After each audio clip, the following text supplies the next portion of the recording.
Welcome back to Blam Blam Truckers. This is Bees, and I'm back today with you again for another fun-filled time of Transformers D6 unofficial role-playing game by the High King. Yes, the High King. Whenever you need a Transformers D6 unofficial role-playing game, look for the High King. Link in the description of the first video and possibly of this video if I can remember how to do it right. There's a reason why Buse does all the editing in this game. All right, so let's jump to page 100. That didn't work. Let's try that again. 100. And we're still in the Gestalt for character creation. We're into chapter 6 now, which is combat and injuries, page 105. Good to know. All right, so I'm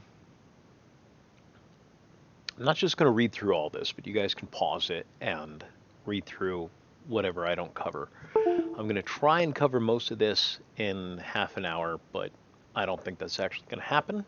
So we'll stop at about the half-hour mark and go from there.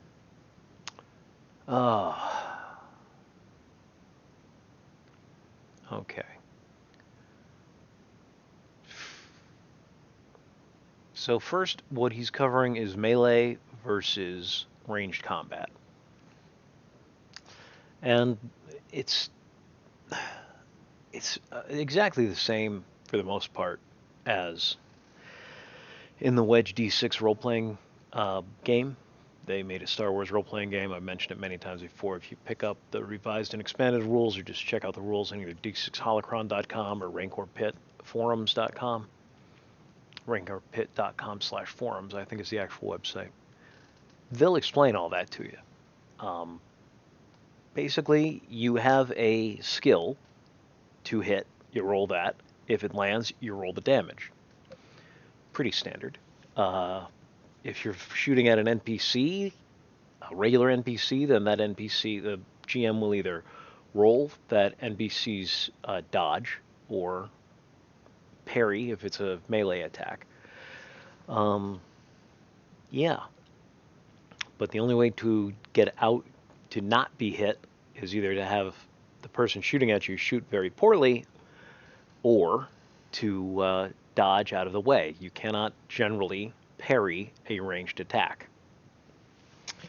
They would say, somebody would be like, what about lightsabers? Well, that's Star Wars, this is Transformers. I guess it could theoretically be possible, but he doesn't have any rules here covering it, and neither do I. Maybe with that psychic skill that is so very, very special ability. Sorry, that psychic special ability that's so very, very vague in the special abilities section back in chapter 2, I think. All right. That's basically how it goes. If you don't dodge, then they just have to beat the difficulty of the shot. Ranged basics difficulties are here. Point blank is very easy. Short range is easy. Medium is moderate. Long range is difficult. And your weapons, if you go back to chapter 3, I believe is where weapons are covered. Around page 58, I think. Let's check it out. We're on page 106, 107, whatever. So let's put in for page 53. Let's try 56.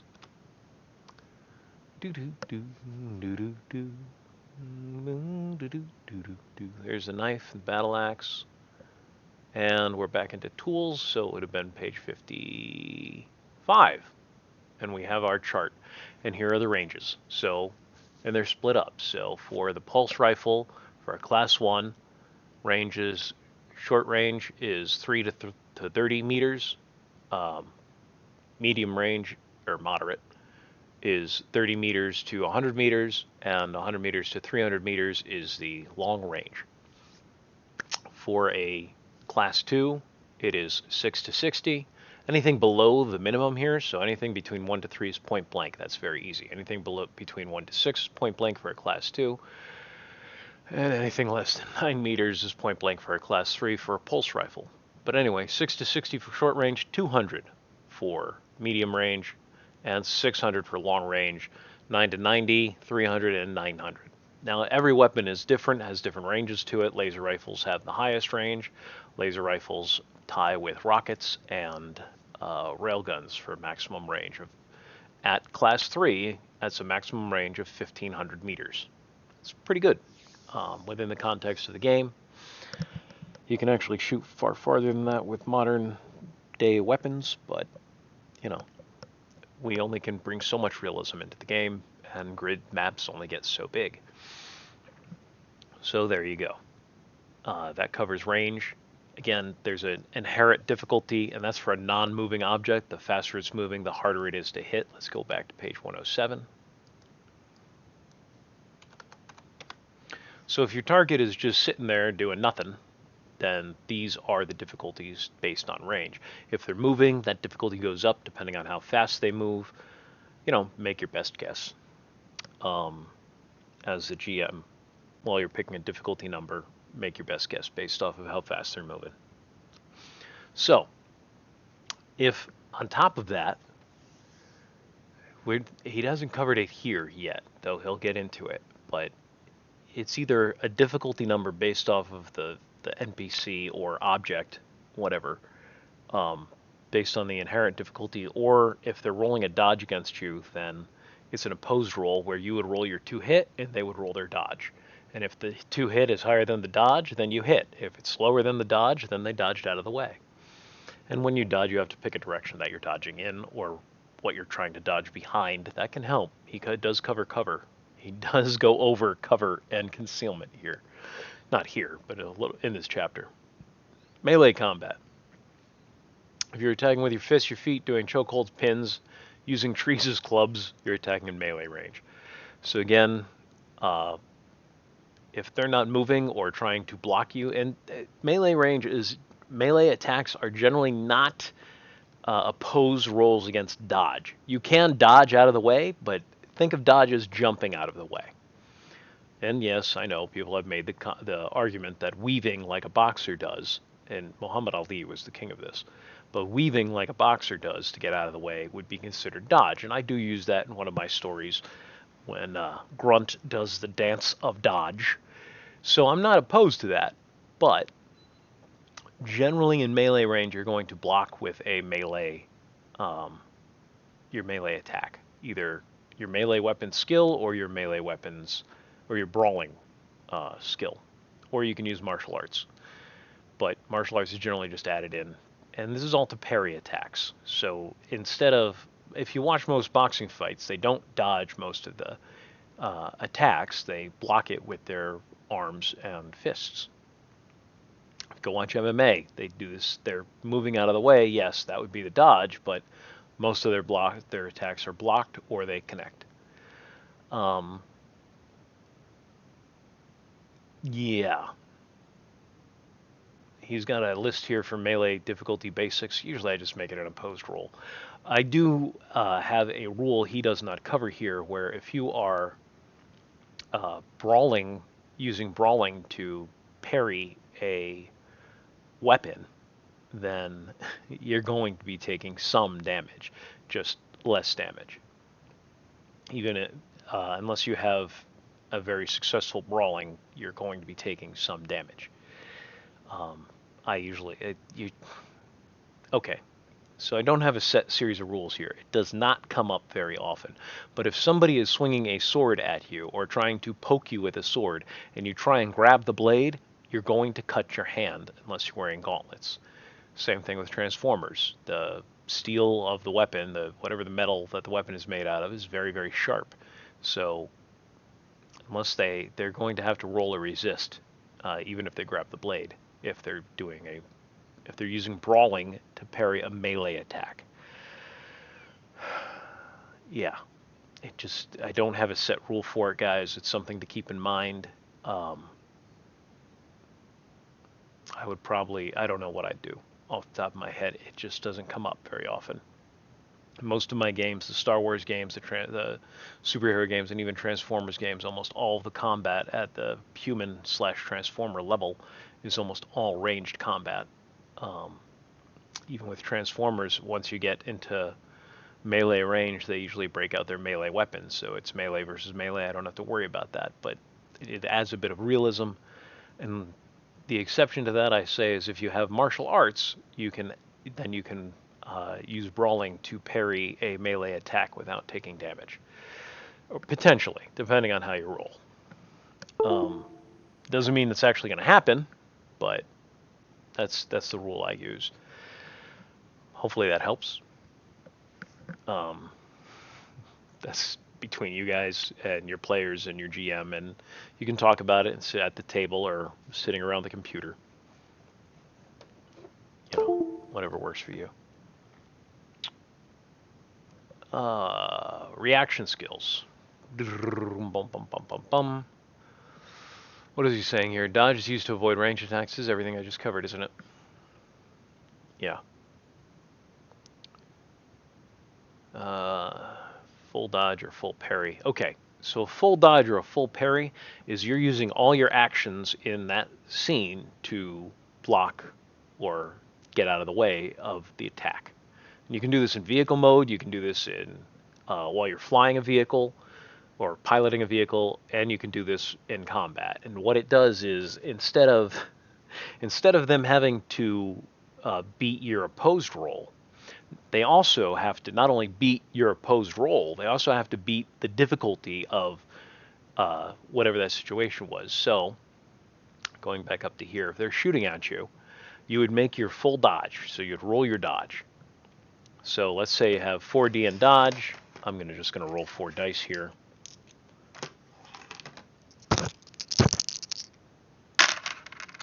And I rolled a, wow, almost completely average roll. 3, 9 plus 4. So I got 3 on 3 dice and 4 on 1 die. So I got a 13. So okay. So boom, they've got to beat a 13, but not only the 13. If I'm at medium range, they also have to make a moderate roll on top of that.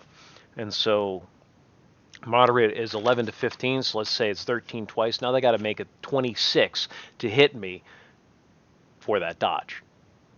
That's not an easy thing to make if they're only rolling 4 dice. I mean, 4 times 6 is 24. They're going to have to explode just to be able to hit me when I do a full dodge.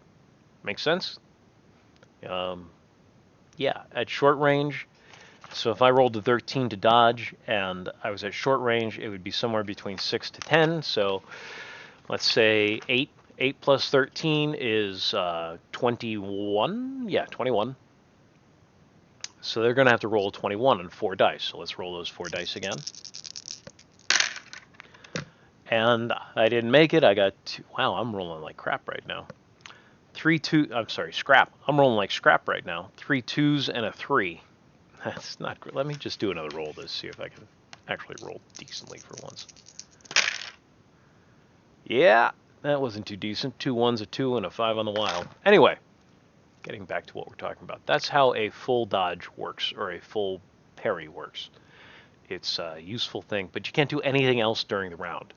You can't choose to do another action. You rely completely on your defenses for that round, and you can't decide later to go and do something else.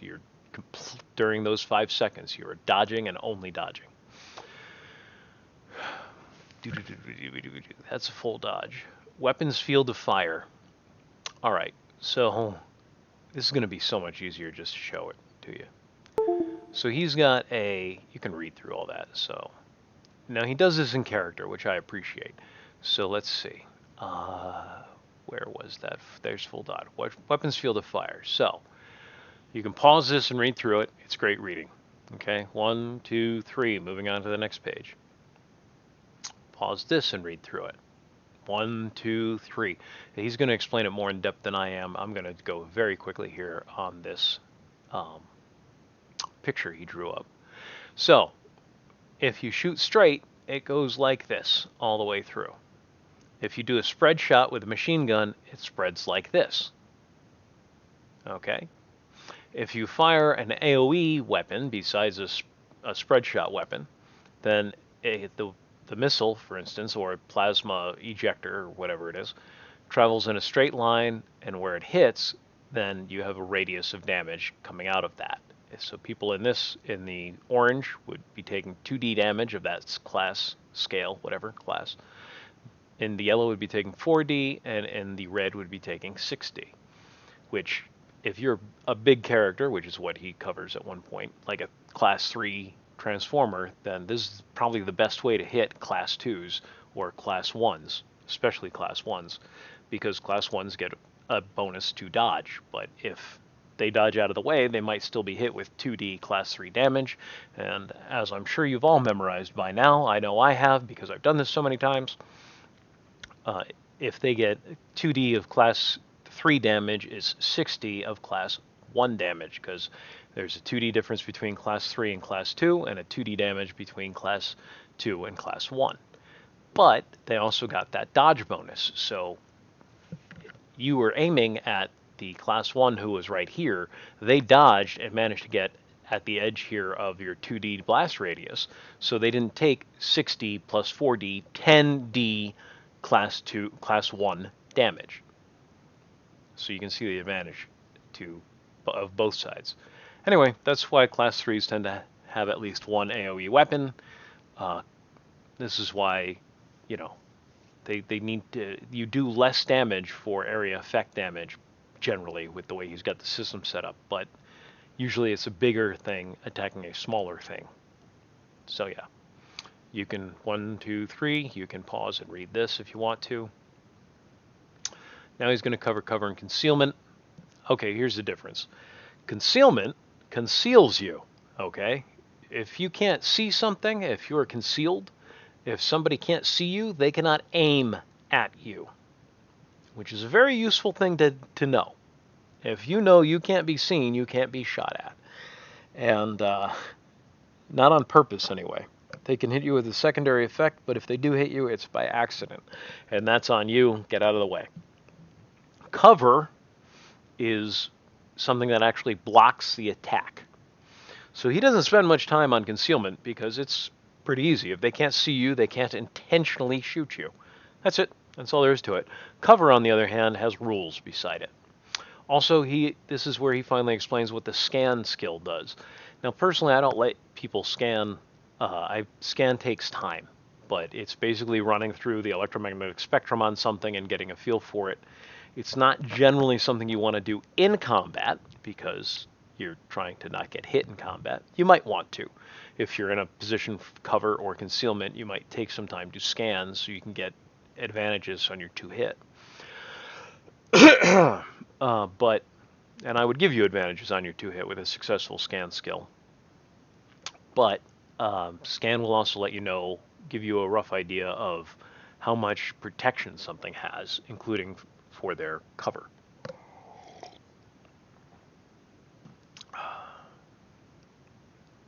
And how much cover something would get you to hide behind. And he goes over some numbers here. You can pause it and read it. So, yeah.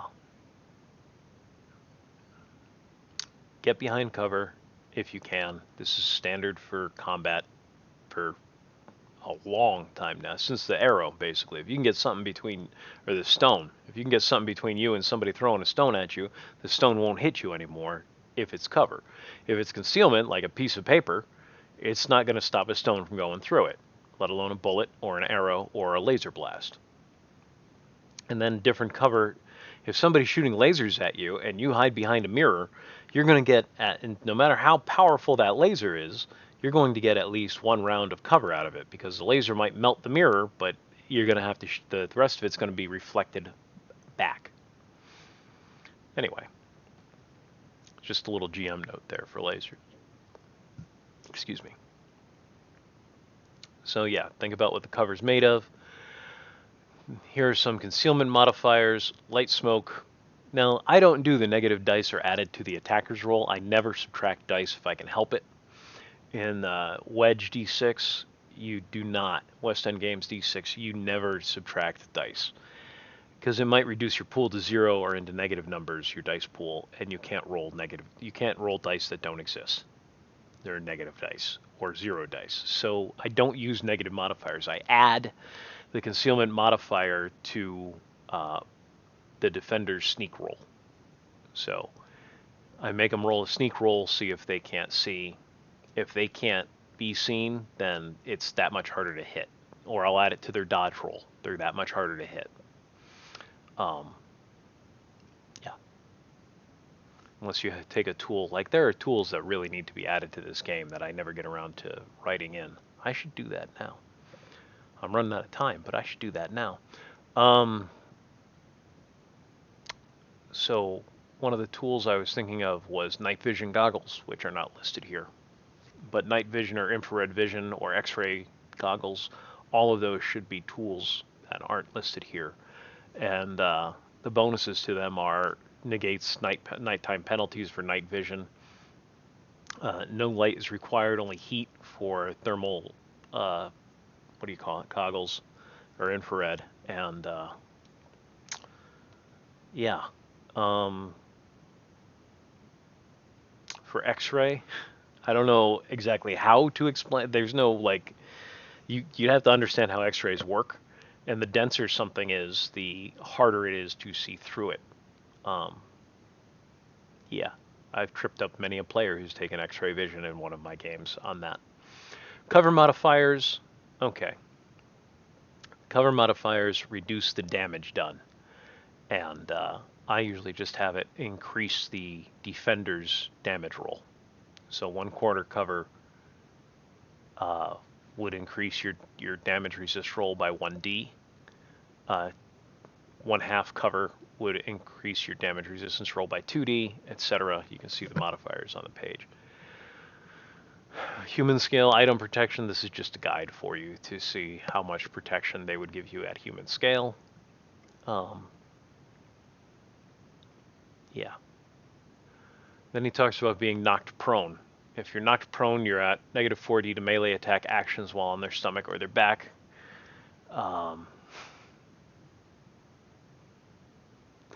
So it's a modifier.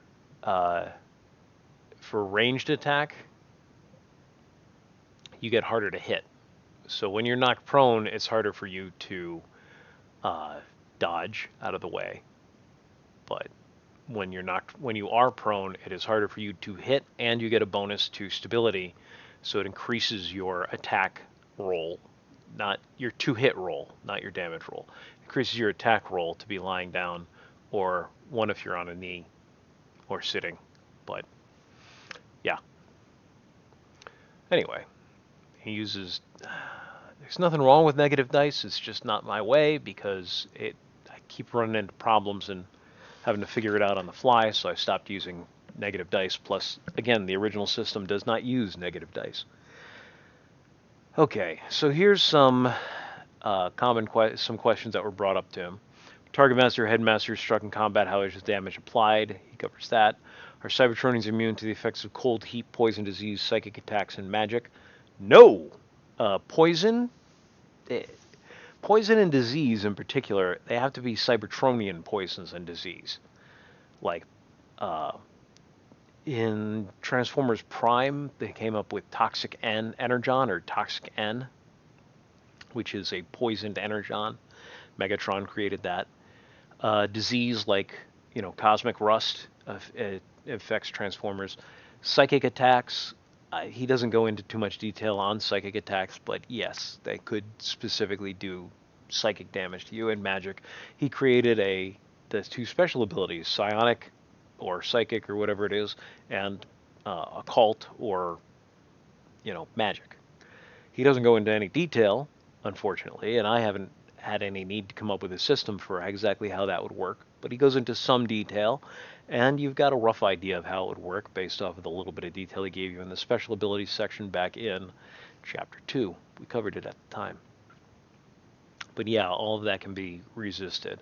Heat and cold do affect Transformers, but they're, first off, they start off 2D higher in strength and dexterity than 2D higher in strength for damage resistance than a human scale character, just by being the virtue of being class 1. That gives them an extra 2D right there to roll, plus they start with inherent armor, so they're going to be rolling that against the cold or heat attack as well. Then you add in Quadratanian skin, and it's pretty damaging, or pretty good for resisting damage. But yeah, cold. Again, he says, right here. However, Cybertronians can still be frozen. Ask Megatron. That's a reference to the first Michael Bay movie, the one that came out in 2007, where Megatron was kept frozen by Sector 7 for, I don't know, 50 years or whatever it was. A Class 2 character with 5D in strength that has Quadratanium Skin 2 can resist Class 2 damage at 10D physical and 9D plus 2 energy.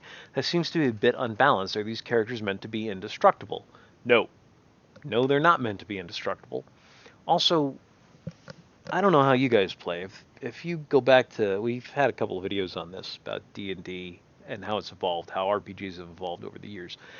But you saw me, if you've watched the video of me running a game with Views, most of the roles aren't combat based. Like when you're telling a story, combat is a part of it, but it's only a small part of it.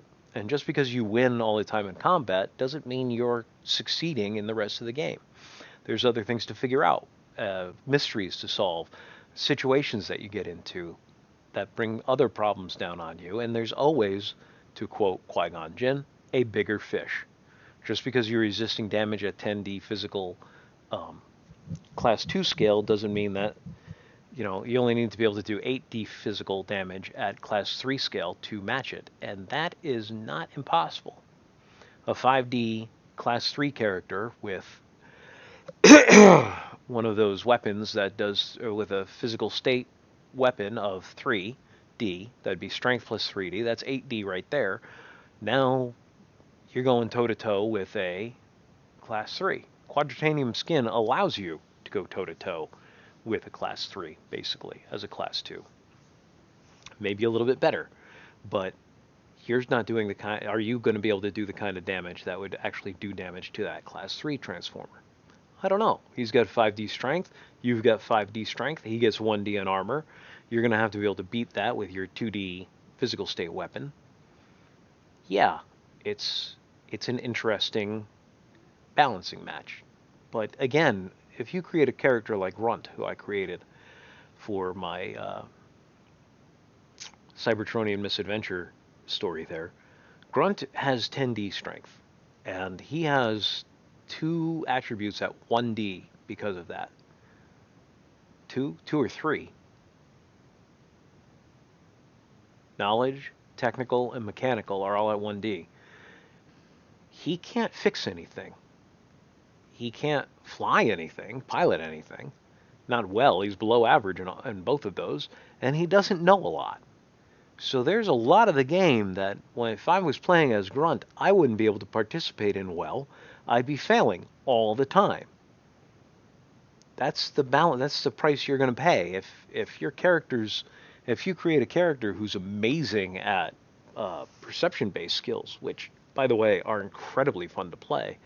They're going to, kick butt and take names when it comes to all the social stuff you need to do in a game, but they're not going to be very good in combat if you drop so many points in that. Like, that's Doc. Doc has 10D knowledge, which, utilizing Architect and Diagnostic 2, and I don't know if I ever actually showed you his character sheet, but I gave him all these special abilities: Hacker, Force Field 2, Architect, Diagnostic 2, and something else.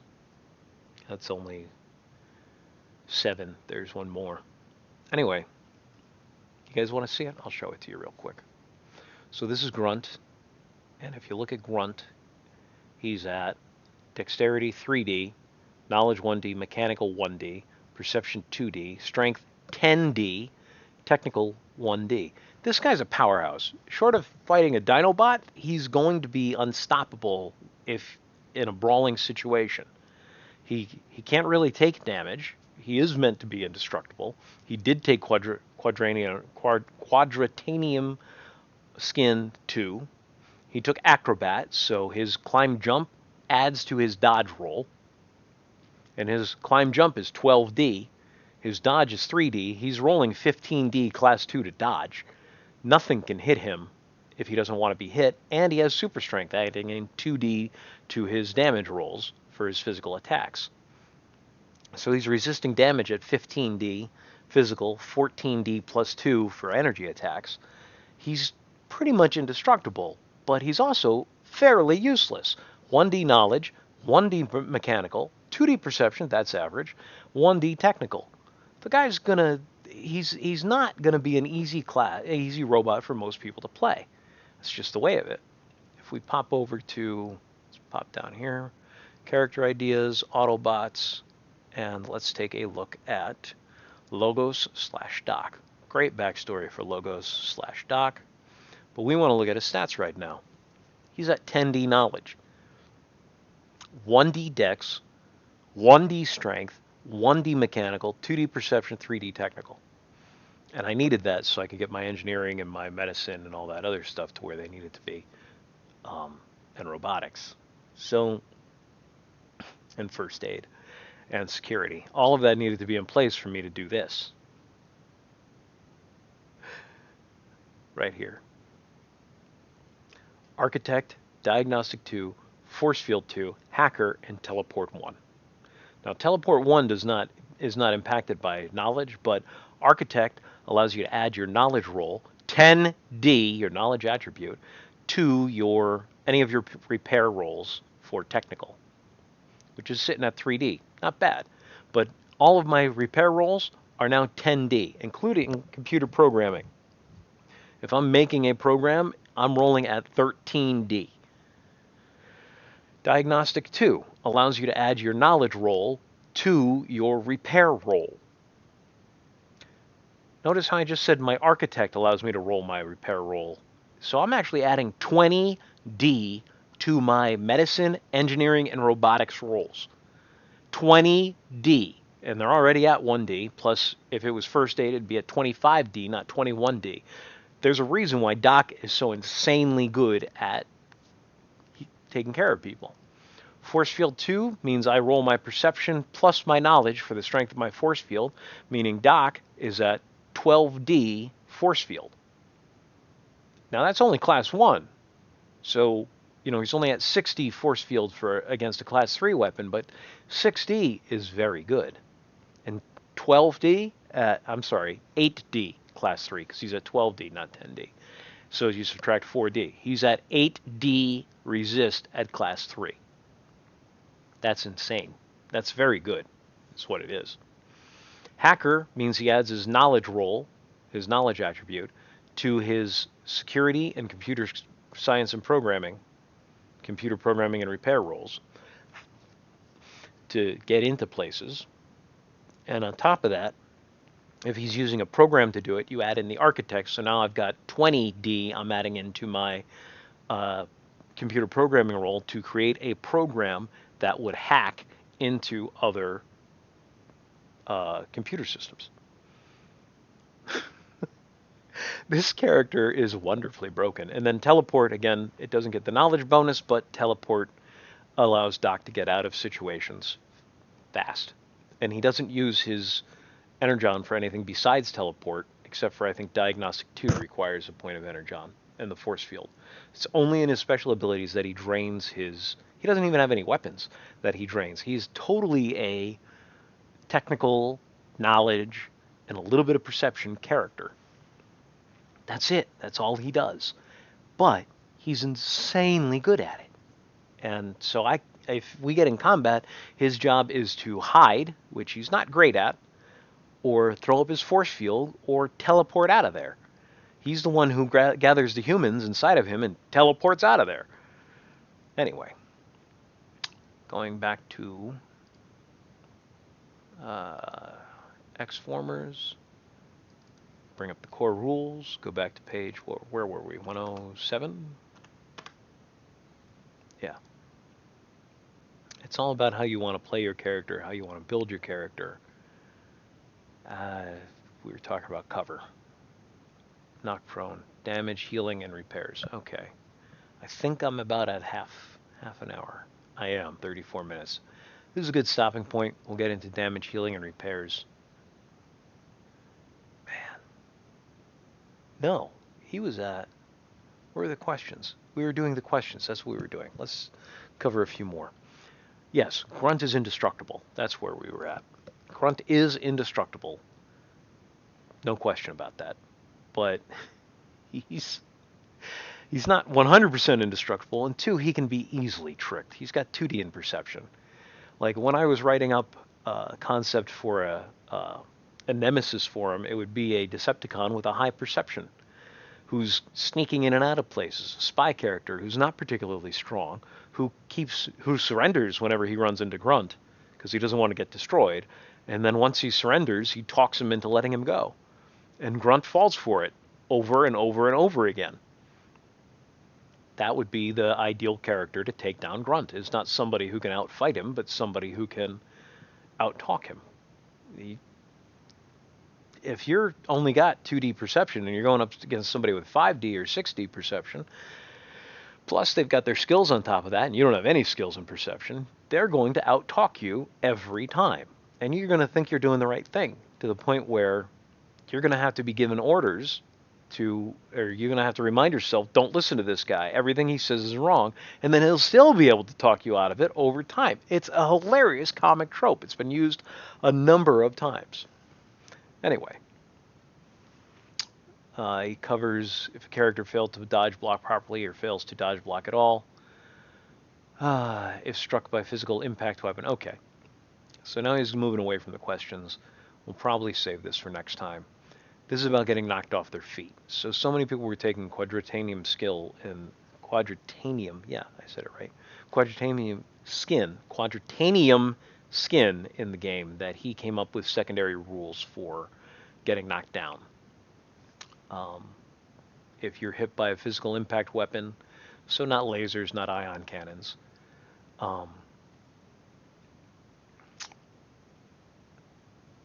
ranged plasma weapons, any kind of weapon where there would be concussive steam or blast, you roll just your strength without your armor to stay upright. I don't do this in my games most of the time. I use it as an additional rule every once in a while when I'm dealing with somebody who's too darn strong, like Grunt, and I make them roll dexterity, not strength, to stay upright, because I'm a dork. Yeah. That's the way it goes. If I need you to be knocked over, if you're just too darn powerful, yeah. If you take a lot of damage, you're dropping anyway. If you actually hit wounded or stunned, then you're going to drop anyway. But if you're just too powerful, I know that I'm going to find ways to slow the encounter down for you. So there's more challenging. Not always. If you're going up a bunch, if you're built that way, I do want to give you your chance to shine too. But yeah. Anyway, we did talk about guns that are physical, or attacks that do physical hindering things, like the Rustray rifle I talked about. That's one of my creations, or glue or cement guns, or all that other stuff. Stun weaponry like the Electro Scrambler. Anyway, robots can't drown. He's covering that here. But gravity can keep them from being able to climb out, or they can get stuck underwater. Yeah. Which is what they did to the Decepticons at the end of the Michael Bay movie. This is a good stopping point. And we're talking about repairing damage at this point. So, that was taking damage. You can read through it. I left you plenty of time to pause on different screens. Or you can just download the link. And I'm going to call it. I'm almost 40 minutes in. So, thanks for listening this far. Keep on trucking, you Blam Blam truckers.